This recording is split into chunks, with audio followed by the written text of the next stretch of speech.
Hi, I'm Dr. Joan Borisenko. I want to talk to you a little bit about meditation and medicine.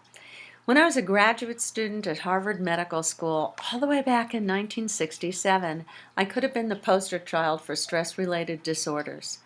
I was fearful, I was anxious, and I had migraine headaches. I had a gastrointestinal disorder, high blood pressure, an irregular heartbeat, and an immune disorder. Fortunately, I also had a lab partner in physiology who had been meditating for a couple of years and also doing yoga. It was rare back then.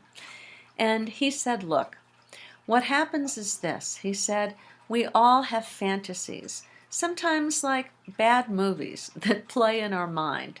And our body cannot tell the difference between these scary movies and reality. And so the body responds in a negative way. He said, with meditation, what happens is that you can draw away, back a little bit, witness those scary movies and not mistake them for reality. And it frees your body of the stress. Well, you know what? 45 years of meditation research has proved that he's precisely correct. That research has been fascinating. When I was at Harvard Medical School, I started work with Dr. Herbert Benson, and he was really the first person to introduce meditation into medicine.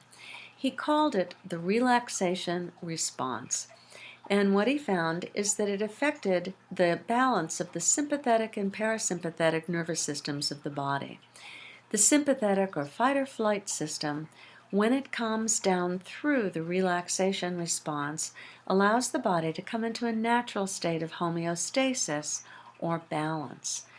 Then along came Dr. John Kabat-Zinn, and he introduced mindfulness to medicine with his mindfulness-based stress reduction programs. Both mindfulness and concentration meditation, as well as compassion meditation, have been studied in a great deal of depth. I want to give you just a couple of highlights.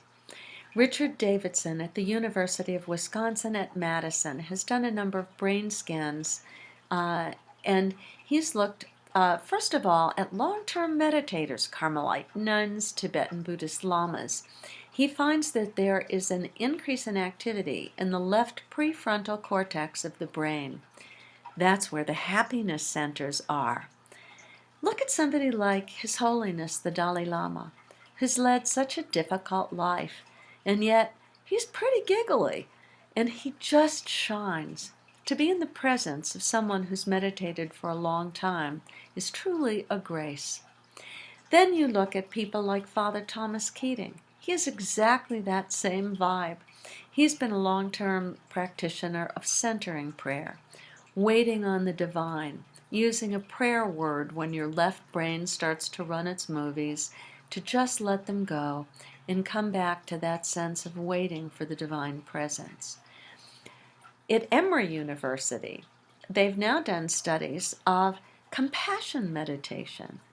And in compassion meditation, one sends wishes for happiness, for the freedom from suffering and the mental causes of suffering, first to yourself and then to others. They've done that research with novice meditators, with students, and they found, this is so great, the students can decrease their inflammatory response. This is very important because stress increases inflammation in the body. And when you decrease inflammation, you decrease the chance of a variety of different diseases, because inflammation is the final common pathway, for example, in the frailty of aging, osteoporosis, many kinds of cancer, heart disease, and immune dysfunction itself. Meditation can actually, by reducing stress, also increase your longevity. So do you want to be healthier? Happier? Of course, we all do. And together in this 7-week course, we're going to find exactly the way that's best for each one of us. I so hope you're going to join me.